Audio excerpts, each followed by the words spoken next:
everyone. My name is Darlene, and I have Parkinson's.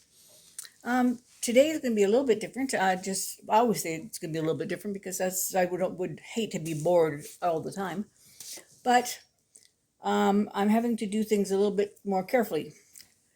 If you can believe it, I cannot stand on my feet, and I took another fall in the bedroom, and I don't even know how it happens. I'm off balance, and I just go down. But anyway, I fell on the hip that was not broken, and it is very, very painful. And I'm suspecting it may be broken, but I'm hoping it's not. I'm hoping that it's just maybe hairlines or something, and will heal up. But as fortune would have it, I have an appointment very early in the morning for a X-ray of my hip that was already done. And so I'll go there, and they're going to X-ray that and see that it's progressed the way it's supposed to, and say what's the next. They're supposed to X-ray this hand and decide what is going to happen with that. My hand does not feel any better, so therefore I don't know if they're going to cast it or not. We'll see. And then we're going to mention to them that we also have this other hip issue, and they might do the X-ray for us right there. So I guess we'll find out what happens at that point. But it's pretty crazy that I can't stand on my feet. Like it's not that I'm not that I'm unbalanced necessarily. Is I can't hold my space if somebody else comes. If you come past me and you just brush my arm, it'll be enough to send me to the floor. I can't seem to hold my space. I said to Claudine, Parkinson's is a bit of an insidious disease because it takes things away from you one at a time. It makes things. Bill and Claudine are both having trouble hearing me and understanding me. And, there's nothing worse than having a thought in your head and not being able to share it with somebody. So I'm going to do this as long as I can, because this is where my friends are. And this is where I can say what is truthfully mine and what is what other people want to say about it. And it's some things are good and some things are bad. And now they've taken me off the list. No, they shouldn't take them off the list. The pump that I was talking about having done, I have to jump through a few more hoops in order to do that now that I'm having some problems.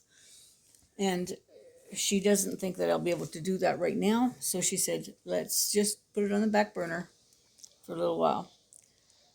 And so Claudine is very worried, and she said that she was going to phone and talk to Eric the nurse, and just see what he has to say. And I said, well, go take care of things one doctor's appointment at a time.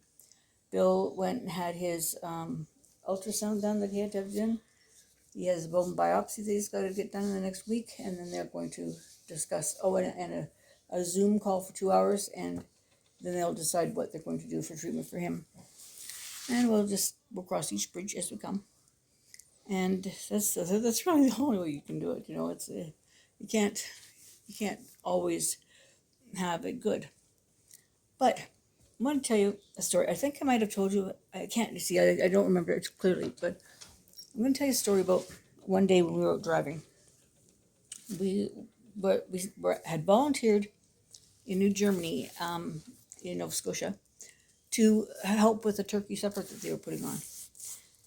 And they always put on beautiful turkey suppers and whatnot. So anyway, we were up there, and there's lots of crowds and everything, and we were serving up, and everybody was having a good time. And I was in the kitchen just washing dishes and getting things ready. But we had heard that there was a snowstorm coming, and it was 26 miles from where we lived to New Germany.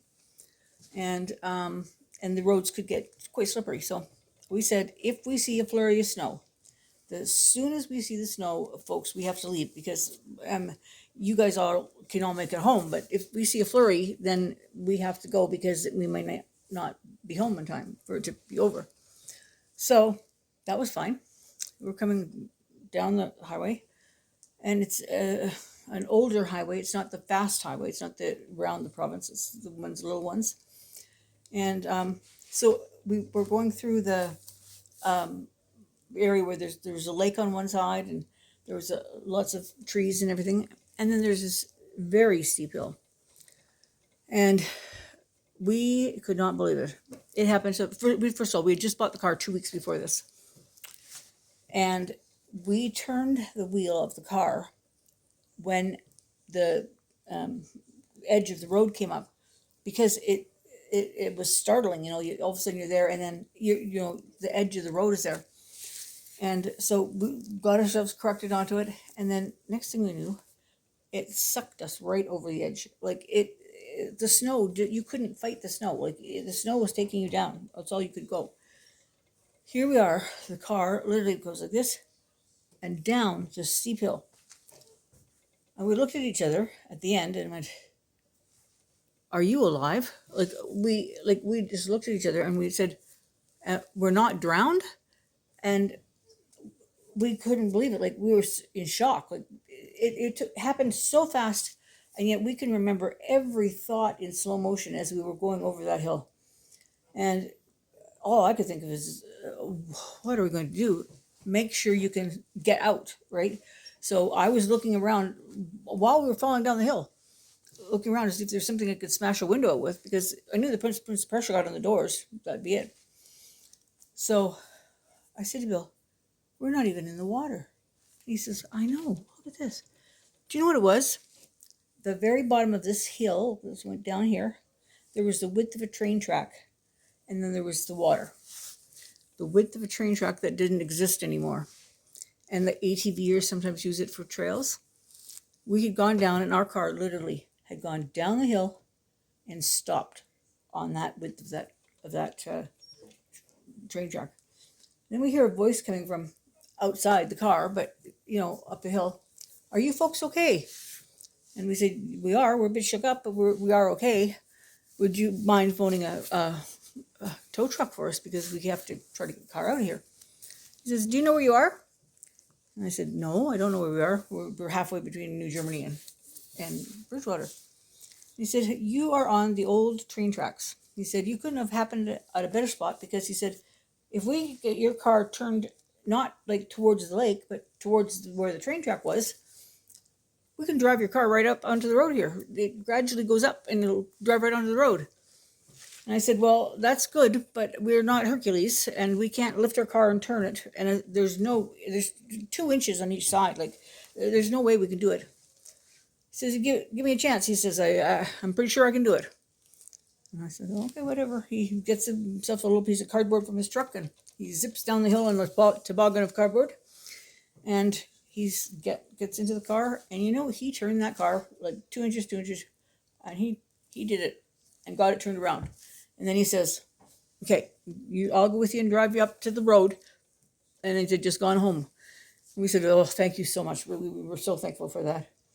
And we got up and we let him out of the car, and he got to his vehicle and went on his way.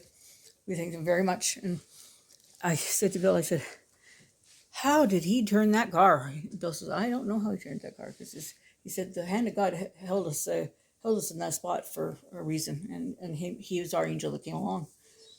And so we were very thankful for that. But Bill says to me, he says, "The worst is Australia." He says, "It's snowing really hard now, and I have to still drive home." I said, I know.